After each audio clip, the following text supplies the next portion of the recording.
Oh, hello. There we go. What do you think about retirement? I'm still not doing things right all the time. My first big mess up was when God was passing out gins. I thought he said gins and I ordered a double. Nothing you can do about it now. Getting lucky is when you remember where you parked the car. You gotta scroll right down to the bottom of all the pages and numbers of years just to get down to the one that you were born in.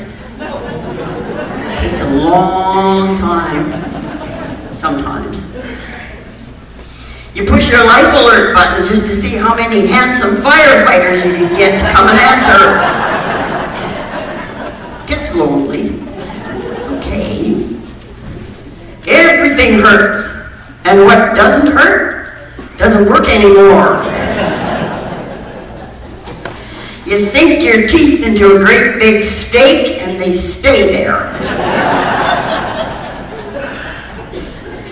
But you can't avoid that dreadful furniture disease.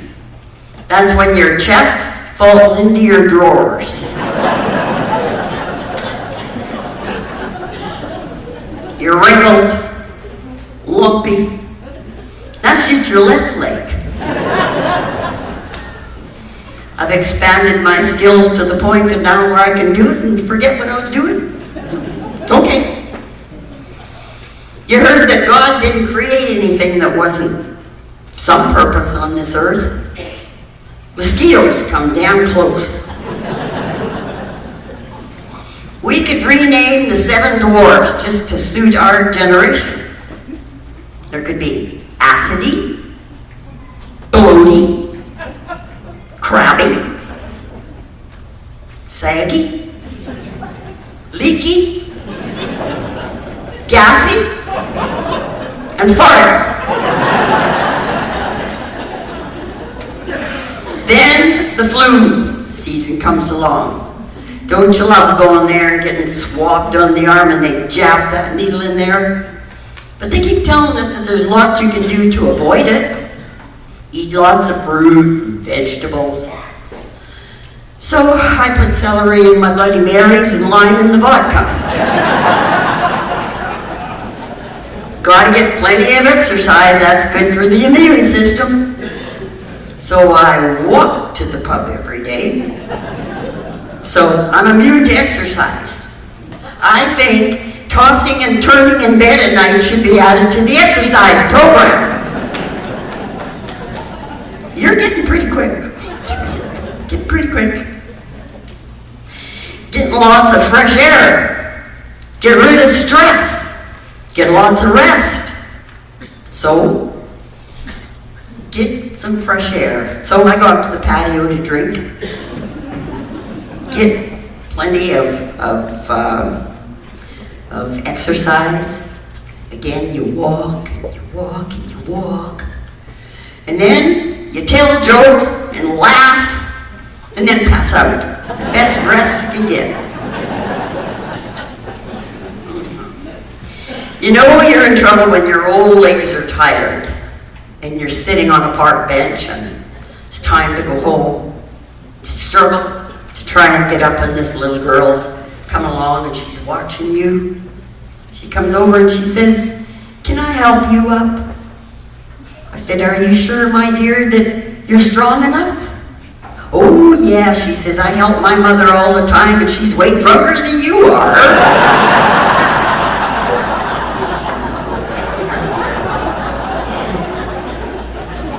You're buying wine. You're all ready to go up and pay for it, and you get to the clerk. And she says, "Strip down, facing me." So I did exactly what she said. Then I realized she's talking about my credit card.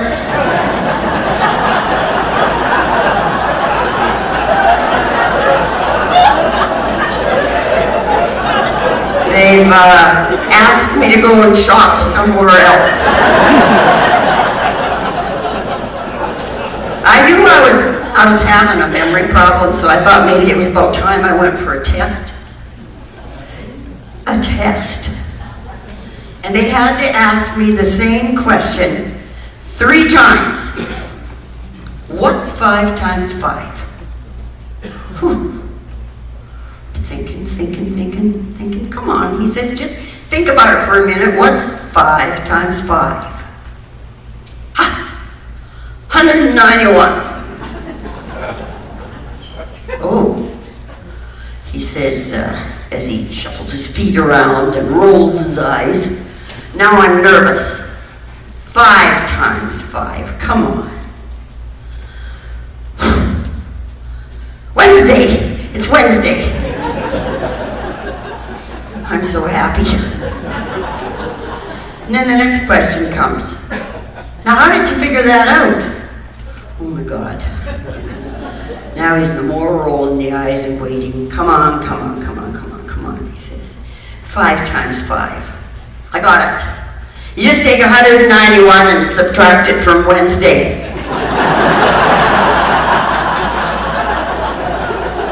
He fainted. You have trouble reading the numbers on your weigh scale. You get on there and you think, oh my God, did those numbers go up? You step off, back up, breathe, get back on, look down at the numbers again, and oh, thank God, I had just left my flip-flops on. My partner and I were playing bridge. We'd done that for years and years and years. One day she looks at me and she says, I know we've been playing bridge every 2 weeks for 3 years, but I forgot your name. Please tell me. So I took a big long look at her and I said, how soon do you need to know?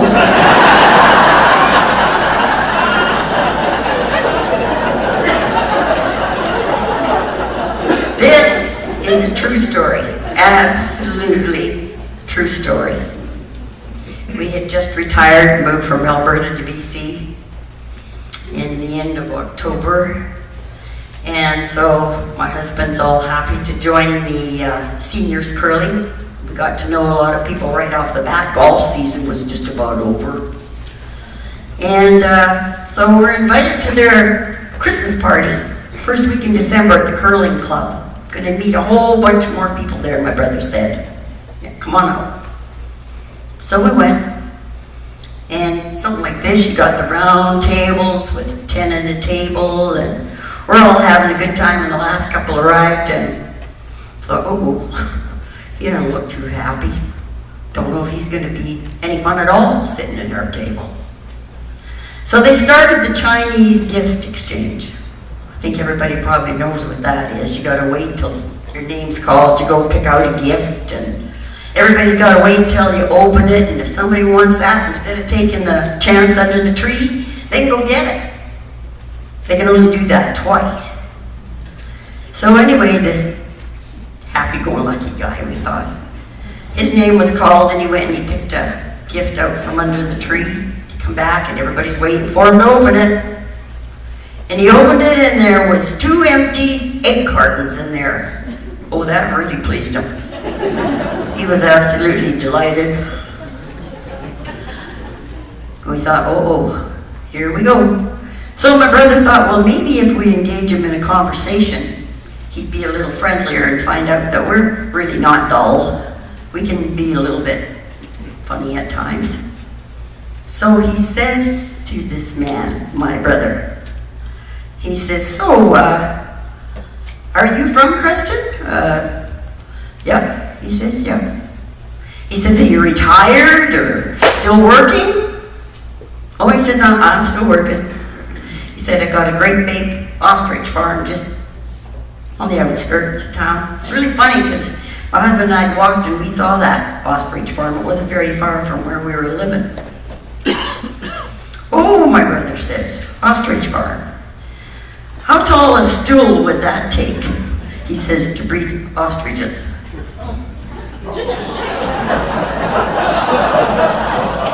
Then I knew why he wasn't a happy camper. Because the egg cartons that he'd opened for a gift, he knew damn well those eggs weren't going to fit in there.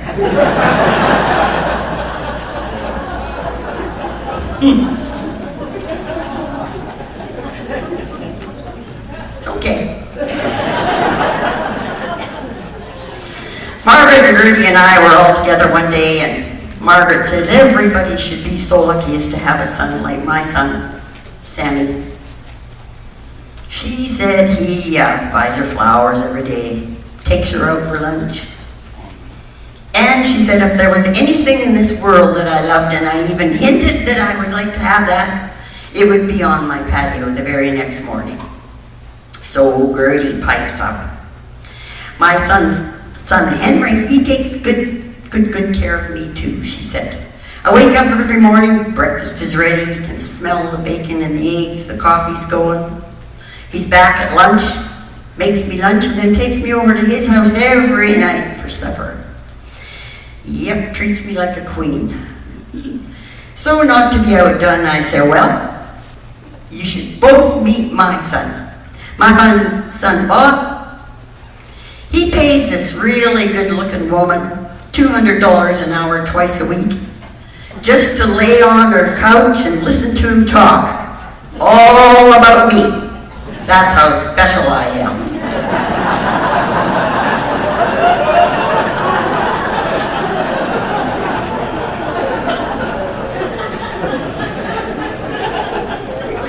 I needed some extra money, so I went out and I bought a guitar, learned how to sing some of those old and golden tunes.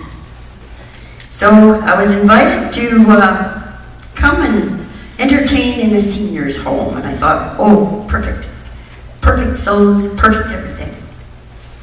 So I sang and entertained them for a long time, and finally my show's over, and I thanked them for coming out to the room. So they started to get up, and they're struggling. Some can hardly get out of their chairs, and they're wheezing and coughing and shaky, and I looked at them and I said, I really hope you get better soon, all of you. I really hope you all get better soon. And they replied, we hope you get better soon too.